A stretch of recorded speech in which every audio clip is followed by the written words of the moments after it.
Hello everyone! Ako nga pala si Eddie Tolero, franchise consultant sa Unified Products and Services. Dating empleyada for 7 years, ngayon full-time na talaga ginagawa yung negosyo. Ngayon ipapakita ko sir ma'am, lalo na po sa mga franchisee ng Unified, anong difference ng one account versus multiple accounts. So ipapakita ko po dito ang kaibahan. So may mga franchising fee tayo na 17,000. So dito po, ang business natin is meron na siyang freebies na products at meron ka na maraming services. All-in-one business na. Ngayon, itong business natin, anong effect pag naka one account? Hindi ko sinasabi na pag one account ka, hindi ka talaga kikita. Kikita ka, pero may effect po siya sa kitaan compared naka multiple accounts tayo.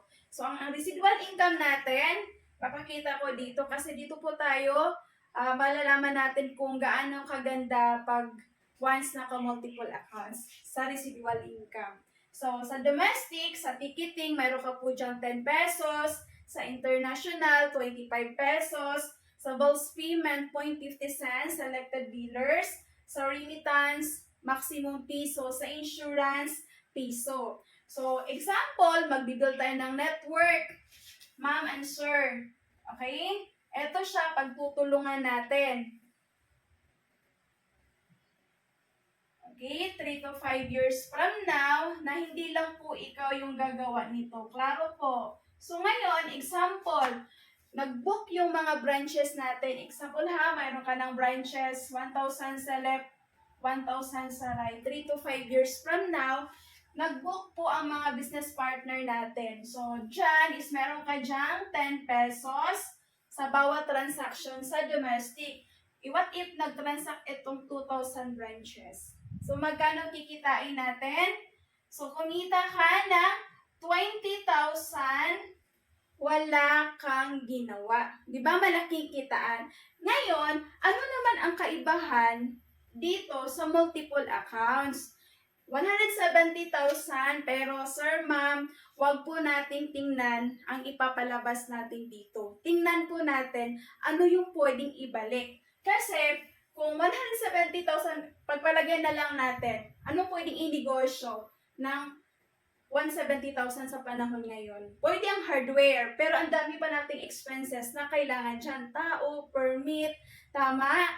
Okay? So ngayon, pag once nagpalabas ka din ng 170,000, sure ba tayo may balik agad sa atin? Sa company natin, mayroon ka na dyang products na worth 150 plus na balik po sa atin. At example din pala, pag once may pera ka sa bangko, 170,000, magkano tubo ng pera? Di ba less than 1%? So ngayon, what if ilagay natin dito kay Unified? So ito yung structure ng ating accounts. Nakasampung accounts ka, nakatuho po siya. Bakit? Dahil po yan sa residual income ngayon. Grabe po ang kitaan dito.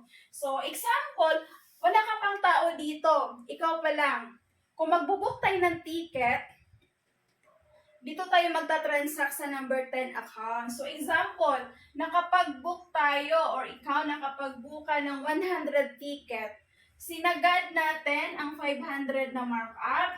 So kumita ka dyan ng 50,000 pesos sa number 10 accounts. Ano naman ang kita sa number 9 to 1 accounts? Dahil ikaw nag-book ng ticket at account mo to lahat, so mayroon ka po dyang 10 pesos na residual income. 100 times 10, kumita ka ng 1,000 pesos. Pero ang tanong, ilang accounts ka lahat? Sa taas, dahil sa number 10 accounts ka nag-book, mayroon ka pong 9 accounts. So in short, ang 9 accounts mayroong 1,000, 1,000, 1,000, 1,000, 1,000, 1,000, 1,000, 1,000, 1,000. Grabe po. So in short, mayroon ka pong 9,000 pesos, sir, ma'am. Itong mga accounts mo, wala po itong ginawa, ang 9 accounts. Okay, malaking kita ba? Yes. Ngayon, tingnan natin ha. Dito kasi, pag naka one account ka, magkakaroon ka ng residual income pag mayroon ka ng tao sa baba. Pero pag ikaw mismo ang nagtatransact ng services, okay, example, nag-book ka ng 100 ticket, ikaw kikita ng 50K sa markup mo. Pero, dahil ang residual income kasi natin up to 10th level, ang kumikita ng residual income sa bawat transaction mo, sa mentor mo sa taas, kasi up to 10th level siya. So, ngayon ang tanong ko, anong gusto natin? Ikaw mag-i-enjoy sa sarili mong residual income, kumita ka na sa markup, kumita ka pa sa residual income sa bawat transactions mo, or ibigay mo na sa mentor mo sa taas. Diba mas maganda tayo mag-i-enjoy kasi tayo nag-effort. Tama ba? Ngayon, kung magbi-build na tayo ng network, dito po tayo sa number 10 accounts. So, dito sa one account, mag-e-effort ka. So, dito din sa pag nag-10 accounts ka, mag-e-effort ka din. Pero, ang laki po ng difference ng kitaan. So, ngayon po, okay, paparamihin natin to 3 to 5 years from now. O, example, mayroon ka ding 1,000 sa left, 1,000 sa right, same dito, 3 to 5 years. Ngayon, example, nag-book ang mga business partner natin. Hindi ikaw ang nag-book, sila po yung mga business partner natin sa baba. So, nag-book po sila ng domestic, meron kang 10 pesos. Tama? Okay? Ngayon, mayroon kang 2,000 branches na transact. So, mayroon kang 20,000. 20,000 pag isang account ka lang. Dahil naka-multiple accounts ka, naka-10 branches ka, so in short, magkakaroon ka ng income sa number 10 accounts mo ng 20K, 20K, 20K, 20K, 20K, 20K, 20K, 20K, 20K, 20K. In short, 20K times 10 accounts, sinong magbibigay ng 200,000? Wala ka pong ginawa. Grabe! Okay? Anong gusto natin? 20K or 200K? Business po ito, sir, ma'am. Siyempre, dito tayo, tama. Ang pinag-uusapan dito, domestic flights pa lang po. So, mayroon pa tayong international at other services. So, nga, ipapakita ko pa yung international transactions. What if nag-transact yung mga business partner natin? So, di ba mayroon ka po dyang 25 pesos? Okay, nag-transact ang 2,000 branches. So, mayroon kang 50,000. 50,000 pag isang account ka lang.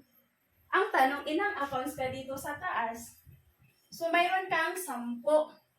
In short, 50K times 10 accounts. So, mayroon ka pong, grabe, 500,000 pesos. Anong gusto mo, ma'am? 50K, sir? 50K or 500,000? Siyempre, dito tayo. So, ganun po kaganda. Always remember, ang pinapakita ko sa inyo, domestic at international pa lang na transactions sa residual income pag once nag-transact ang mga branches natin. Always remember, mayroon pa pong bills payment, mandatory to per month, okay, remittance, at saka insurance. So, ganun po kaganda pag nagkaroon tayo ng multiple accounts. So, ngayon, ikaw ang magdi-decide kasi itong pinapakita ko, ikaw pa rin ang mag-harvest nito pagdating po ng araw. Okay? So, thank you. God bless.